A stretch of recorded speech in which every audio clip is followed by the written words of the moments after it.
quest for Jean Jones, the Manhunter from Mars, his world, and the vile menagerie of villains he must confront. How much pain can you take, alien Jesus? The Manhunter from Mars is painfully torn apart inside the Super Collider thingamajiggy. The Justice League is shocked, and in some nebulous place, a group of white-skinned Martians note, "The weapon is dead. They question what's going to become of the Epiphany. What's of the Red Rising now?" DC Comics proudly presents the Martian Manhunter in Different Worlds. A multi-armed, red-skinned Martian with spikes on his shoulder and a slightly more human, but also more malevolent look on his face appears before the four white Martians. Malifa, you have been silent for so long, we thought you were dead. No, you don't get to be that lucky. The Earthborn don't get to be that lucky. I've been hidden, shall we say. You were right about one thing. The weapon was a coward. He sided with the Earthborn rather than having to make the hard choices, the painful choice. A coward remains a coward, always. He will not end himself. The weapon is not gone. It is dispersed. That is all. Their world shall yet be the tone of blood. The terracotta of dirt. Their water will be our oceans. Martian blood magic shall rise forth. The Red Rising. Soon, the bush shall sing again. The Epiphany has begun the process. Their lives spilled and gushed. A portal partly opened. The weapon simply waits to be reshaped, reborn. He has spread it across their planet to try and stop us. Hunted down. The white Martians recognize that the weapon is much more powerful than them, so Ma'alifa Ak decides to use black Martian magic, the anti-red. As individuals, you cannot beat the weapon. But together, you are shapeshifters after all. So shift. Against their will, quite painfully, the Martians are merged into one gestalt being that's all muscle and teeth. A weapon is needed to best a weapon. The Earthborn shall tremble and weep. The Martian Manhunter walks among them.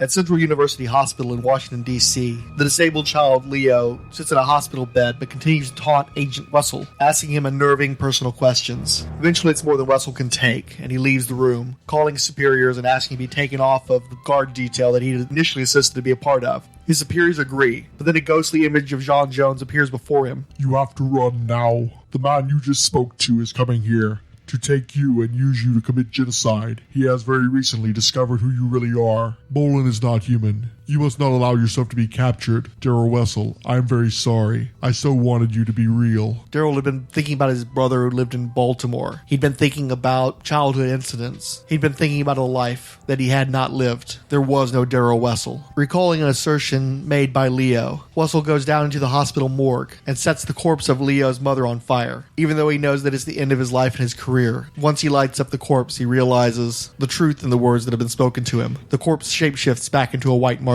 Daryl's superiors arrive, and it turns out they are in fact white Martians who had been living amongst humanity for some time. They also prove less than successful at handling a head-on collision with an ambulance driven by Wessel with Leo in the back. They make it a ways down the road before the Martian Maneater arrives. Things look bleak, and then there's a tapping sound. Mr. Biscuit strikes a pose, and his child companion states, Give him biscuits, or he's gonna mess you up good. The Maneater roars and attacks. No biscuits. Sad Mr. Biscuits laments this. The sugary ennui, the confectionery-based pathos. Bum tilly, woe is me. Crumbs everywhere there will not be. Mr. Biscuit's cane becomes a shifting weapon. It temporarily holds the Maneater at bay, but doesn't appear to do any damage. However, suddenly the giant white beast is lifted up into the air at a gesture from Mr. Biscuits. Oreo, up we go. The entire group piles into the ambulance, and Mr. Biscuits urges, Maneater is only stunned.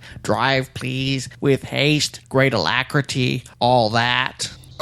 Who the hell are you? Don't be the dumb cookie now. I'd have thought that was obvious. I'm Jean Jones, the Martian Manhunter, and so are you.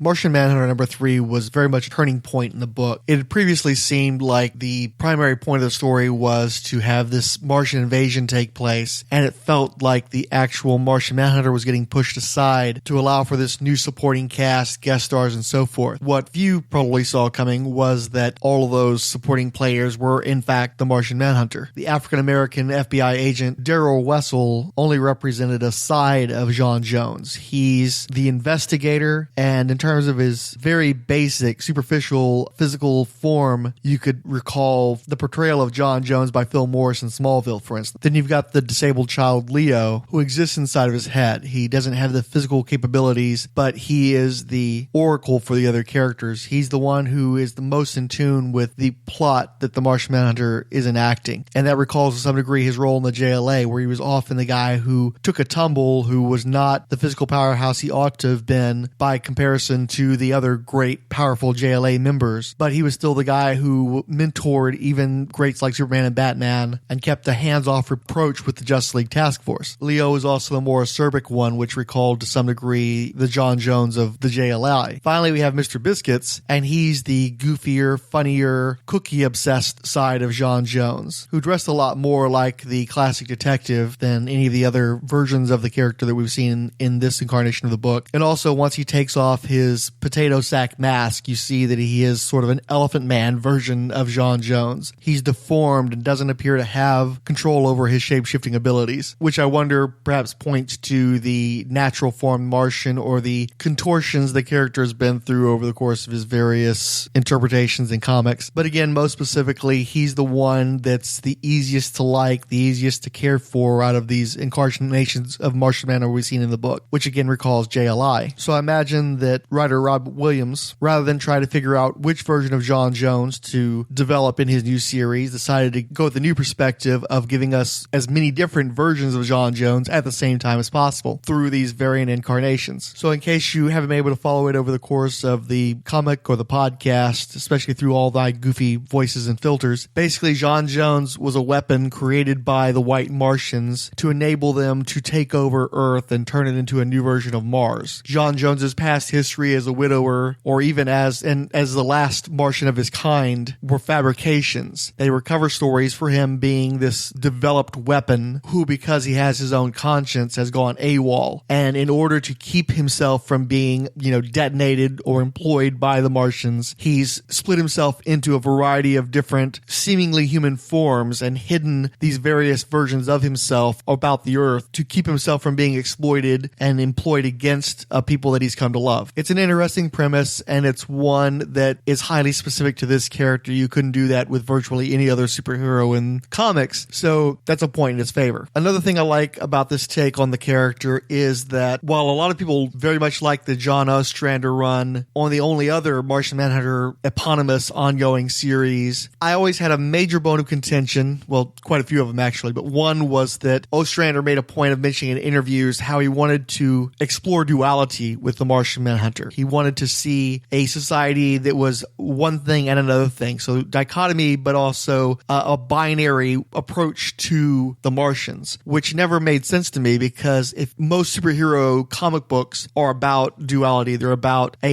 one person, one identity, and then a supplemental identity, and how these two egos clash over the course of the comic book series, the complications that come from living a dual life. That's not something that works for the Martian Manhunter, or at least it doesn't separate him from any other heroes if you work on a binary scale. But if you work toward multiplicity, if you show that John Jones can have a multitude of lives that are completely contradictory, completely different from one another, and yet he ultimately ends up taking on one singular form, that is distinctive to this character, and I think that's more worthy of exploration than Ostrander's take. This issue also does a better job than the previous ones of ratcheting up the tension, ratcheting up the suspense, the action elements, the horror elements. Number 3 was really firing on all cylinders in a way that the previous 2 issues weren't able to. And I'll confess that I didn't see the twist coming, so that was a nice surprise as well. Eddy Barrows' artwork is really gorgeous in this issue. He occasionally does something that I don't know if he's doing it with pencil and then somebody else is coming in and coloring it, but he'll have solid ink lines for real-world characters, and then when they interact with John and a version of Mars that's projected behind him, it looks sort of like like map pencils. And there's a great shot when Daryl Wessel finally realizes that he doesn't really exist, where his head splits open and the planet Mars is contained within his skull. His head's seriously getting messed with, and the visuals do a great job of representing that. I really can't say enough good things about the art team of Barrows, Ferreira, and Altaib. One thing I do have to criticize, though, is the representation of Daryl Wessel is sometimes a bit problematic. His features are sometimes a little overly caricatured, and especially when he's sweating bullets about to light the mother's corpse on fire. It conjures up some imagery that's familiar to anyone who knows about the portrayal of African Americans in Western media, and they're not the most flattering elements. But still, this is a book with a far more diverse cast than most anything else on the stands, so it's hard to take shots at it. One other thing, too, is that this book reintroduces Ma Alifa Ak, as I've tended to pronounce it, as created by Ostrander and Mandrake. Cartoon fans are going to be more familiar with the name as Malifa Ak, as it was rendered in the Justice League Doom animated movie, or Malefic if you just want to say something that sounds remotely like something a human being would normally say in the English language. So in the old continuity, this was John Jones's evil twin brother. That doesn't appear to be the case here, in part because so far the book seems to be continuing to assert that John Jones is a creation, a weapon of the Martians, and not a living being with a history that's true of his own, in which case it's possible that his mind was interpreting one of his co-creators and an undeniably evil-looking being as familial and adulterated. So perhaps he created a Malafa'ak in his mind and in his fabricated history to represent this co-creator, who is a threat to all life in reality. But one thing that is nice about this version of Malifa'ak is that, once again, he is against all Martians, green and white, and he's still definitely a scary dude. I'm not a big fan of the redesign of the character, though. It's just kind of dopey. He just looks like a generic demonic being. And in general, I don't like Eddy Barrows' white Martians as much as I did previous incarnations, particularly Howard Porter's take on them. It was a great design from the late 90s. And they also make Malafa'ak a sorcerer, which I'm not very fond of either. I think there's enough magic users in comics. It's already an unpopular and controversial area of comics, and John Jones already has a tough enough row to hoe as it is. I also really like the idea that was put forth in the Ostrander series that Malefic played around with areas that were beyond science, that were certainly beyond anything that would be ethical for the work he did as a scientist. So I like that sort of alchemical quality where it's just a different kind of science and maybe something darker, some adulteration of Martian science that he employed that we would never quite know where the line was drawn. Not necessarily sorcery, but some form of science that was unknown to even the Martians. So I like that quality that Malefic had when you full on have him casting spells with his four arms. It's just not as tasty. Also, the Martian Man-Eater, while a cute name and recalls 60s novelty songs, creating this Gestalt being did remind me an awful lot of Cabal, a mix of red and white Martians that appeared in the Ostrander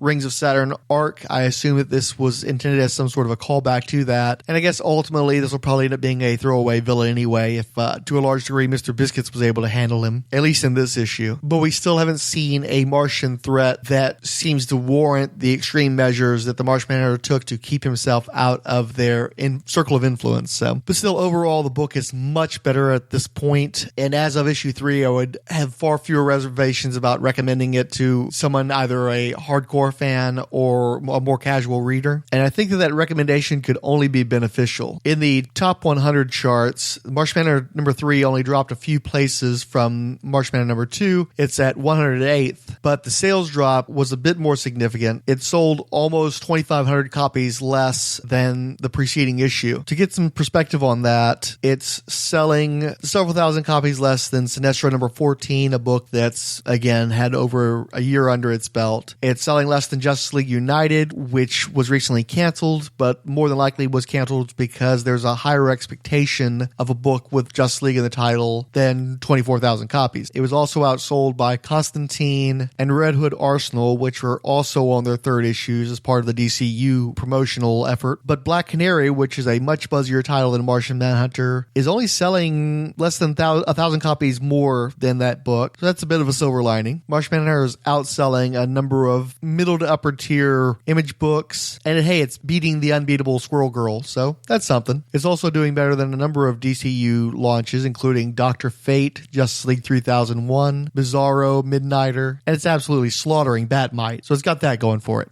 Your ego betrays you. Will you not listen to reason?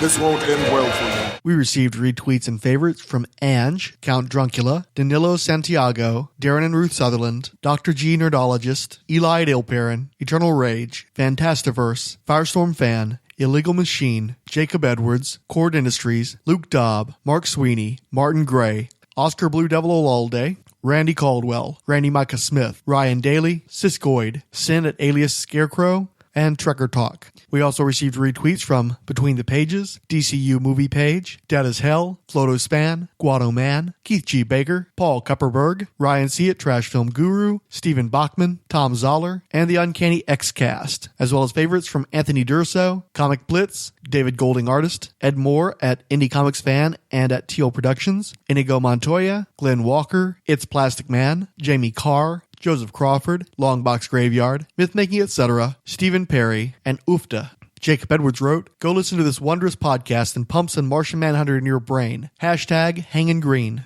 Glenn Walker wrote, "Listening to the Idlehead of Diabolu podcast. If you love the Martian Manhunter, you'll dig this." Andrew wrote of our episode covering Martian Manhunter number 2, "Glad to hear that this book is appealing to you more. Issue number 3 was a make or break for me and it roped me in. Now, those somewhat scattershot first 2 issues make way more sense. I also keep hoping that Martians appear in the Supergirl show." And also sent in a picture that'll run on the blog. The DC Universe Gem action figure and the old DC Comics Pocket Superheroes Justice League of America meeting table featuring a little Martian Manhunter, which he found at GraniteCon, if I recall correctly. Or no, it was the Boston Comic Con, I think. Martin Gray wrote, "Thanks for another tremendous episode. The Alien Atlas would be proud. I have to say I'm a fan of the Ostrander Mandrake series. I'd certainly put it ahead of, say, New Frontier. Fun and pretty, but derivative, in any ranking of John's stories. Now, when is Zook going to co-host?" Martin also directed us to a CBR article covering the New York Comic-Con's Heroes to the Core panel, which featured DC co-publisher Dan Didio. It stated that Didio wrapped the panel by telling a fan that all things Martian, including Martian Manhunter and Miss Martian, will be a huge part of the DCU in 2016. We'll see. Martin's Too Dangerous for a Girl blog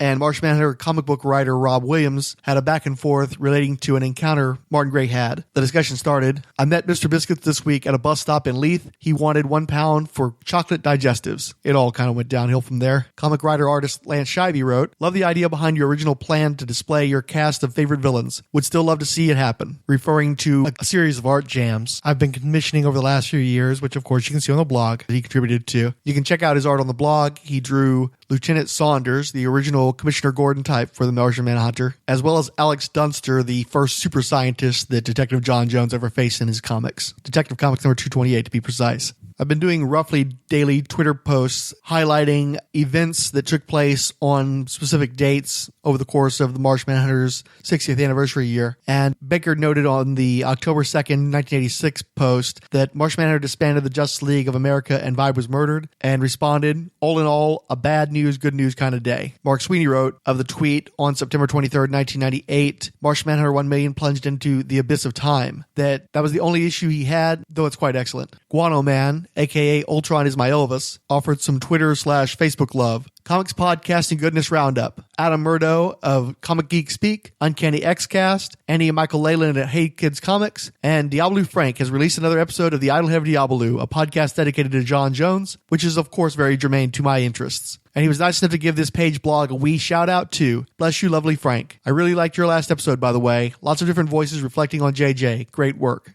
Dr. G Nerdologist at Pulp2Pixel, who has an Astro City podcast, by the way, you guys got to check out, wrote, "A Martian Manhunter documentary would be cool." Firestorm fan of the Fire and Water podcast and an eponymous blog wrote, "Great Martian Manhunter anniversary special. I was surprised to hear me and Dan Jurgens too."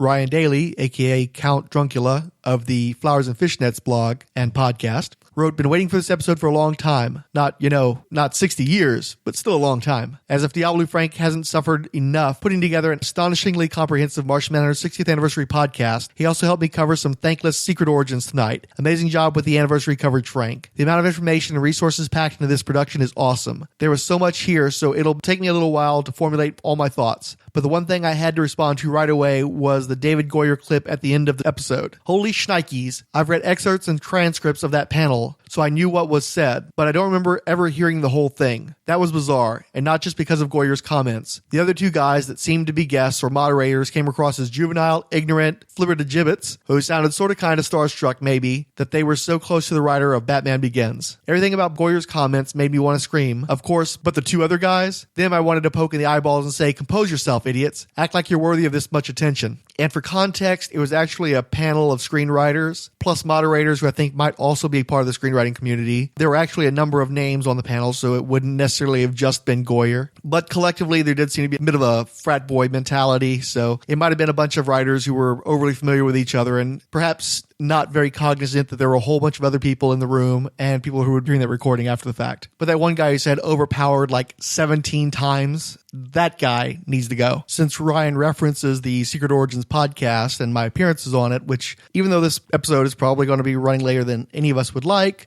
it's still an upcoming episode of that show. But if you want to see me pal around with Ryan, you can listen to episode 8 where I featured in the Doll Man segment. Plus me and the Ilmac turn up in a small cameo in Secret Origins podcast number 13, sort of kind of covering Johnny Thunder. Ange of the Supergirl Comic Box Commentary wrote, go listen to the Martian Manhunter 60th Anniversary podcast. Unbelievable work here. Brilliant and comprehensive. He continued, incredible podcast. Like Ryan Daly, there was so much to consume here that my mind is reeling a bit. The fact that you were able to get so many creators who had worked on John to answer questions and provide backstory is fantastic. And then adding in quotes from other creators really made this feel like a true anniversary special. I am truly amazed. And is it me or did you pronounce J.M. DeMatteis' name differently each time? It is from you that I learned that it should be thought of as J.M. DeMatteis. And I'll offer a little clarification here. Illegal Machine was working my portable mixer when we were recording the interview with Mr. DeMatteis. And after the interview, he and I discussed the pronunciation of the name, and we determined at that time that we were pronouncing it correctly by saying DeMatteis. Then I went back and edited the interview for the anniversary podcast, and at one point, the writer pronounces his own name, and even though I'd been using the DeMatteis throughout the podcast in the initial recordings and had been mentioning that on Twitter, I was wrong, Mac was wrong, and when the 60th anniversary podcast was going to be a 3+ hour extravaganza, I turned it into a running gag, and then I split the episode in half, and you lost the punchline to the running gag. It'll turn up when I put out part 2, which is still going to happen. Seriously, the stuff's already been recorded. I just got to go in and edit it a little bit more. I'm trying to keep the second half under 2 hours, guys. We don't want to go for a 4-hour total, so. Sean McLaughlin, former Aquaman comic book writer and a writer and producer of many of your favorite DC cartoons, as well as other people's cartoons, wrote of Martian Manhunter, he doesn't look a day over 45. Finally, Luke Dobb wrote, hats off to you for a spectacular 60th anniversary special. A lot of love went into that, and it shows. Great episode. He also offered an Alien Atlas pinup and a brief tribute to both the character and to me. I'll read it now. At long last is John Jones, the Martian Manhunter. I've been ready to create this illustration for several months. I was so glad to finally have an open weekend and the time to do this personal work. Martian Manhunter is my wife's favorite character. I think it's because of her ability to look at circumstances from an outsider's perspective. She became a fan of the character through Bruce Timm's Justice League cartoon. Can you blame her? When I told her I would be illustrating a Martian Manhunter superhero profile, her response to me was, it's about time. This piece is dedicated to my wife, Jenny, and to Diabolu Frank, the blogger behind the Martian Manhunter blog and podcast. The first time I encountered Frank was as a guest on the Fire and Water podcast, a terrific podcast for lovers of Firestorm, Aquaman, and the DC Universe at large. Frank completely overwhelmed me by his fast-talking exposition of the character's history. I have since come to love his guest appearances on the show and faithfully follow Frank's own series of podcasts. He's a great podcaster, and you have to respect his encyclopedic knowledge of comics.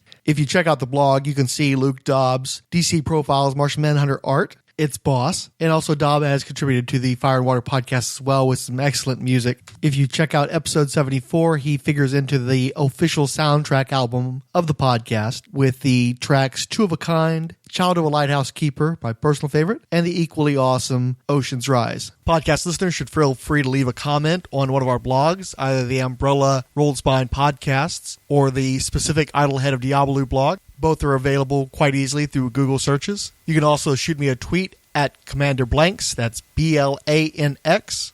Thank you for listening.